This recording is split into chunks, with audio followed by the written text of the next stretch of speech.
NCERT की ताकत को समझना है तो इस बात से समझिए कि छोटी सी लॉ जो आती हैं वो शाही इमारतों को पल भर में खाक कर देती हैं। ध्यान से सुनिएगा इस पंक्तियों को। एनसीईआरटी की ताकत को समझना है तो इस बात से समझिए कि छोटी सी लॉ शाही इमारतों को पल भर में खाक कर देती हैं। स्वागत है दोस्तों IITG बिजनेस चैनल्स पर।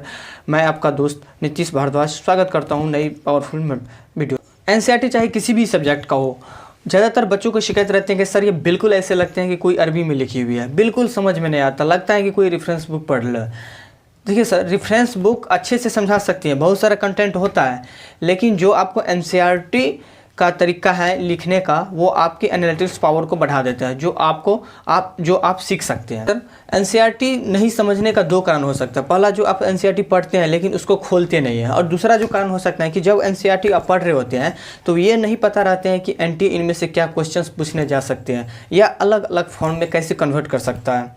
यानी कि वे अलग अलग चैप्टर्स में जोड़कर एक इंटर डिसिप्लिन क्वेश्चंस जैसे कि अंत विषय का निर्माण करता है। हमारा होता क्या है कि जब स्टूडेंट्स फर्स्ट रीडिंग करता है तो एनसीईआरटी पढ़ता है, वो केवल इन्फॉर्मेशन सूचनाओं को बहुत भरोसा करता है।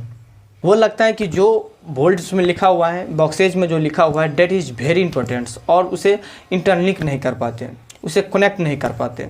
इसके लिए ज़रूरत है पहला जो एक्सपीरियंस, और दूसरा जो है कि BTLs बिटवीन टू लाइन्स। जो आप कह रहा है आपके भावार्थ क्या होगा, वे अप्लाई कैसे करेंगे, उसके क्वेश्चन के साथ कैसे जोड़ेंगे।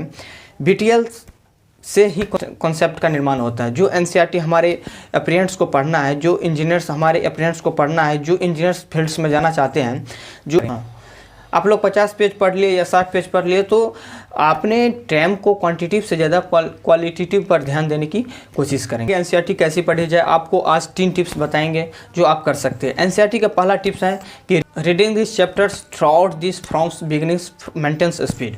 तो आप 3 बार एनसीईआरटी को पढ़नी पड़ेगी। इसके पहले कोई तरीका नहीं है, समझ में आ जाए। एनसीईआरटी को थ्रू आउट रीडिंग करेंगे, बिना रुके पढ़ते जाएंगे, बाद में मार्कर या हाइलाइटर्स या पेन या पेंसिल या उंगली लेंस को भी चलाते रहेंगे। यदि इस दौरान चैप्टर्स के बीच में यदि क्वेश्चन आ सकते हैं तो क्वेश्चंस को पढ़ना है, लेकिन सॉल्यूशन को नहीं पढ़ना है।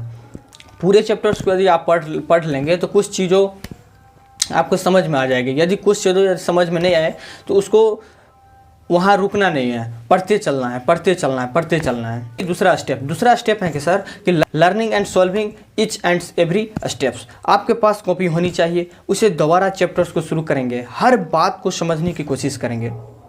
वहाँ टीचर्स की मदद लेंगे, किसी भी तरीके से रेफरेंस बुक की मदद ले सकते हैं या डिक्शनरी से भी मदद ले सकते हैं।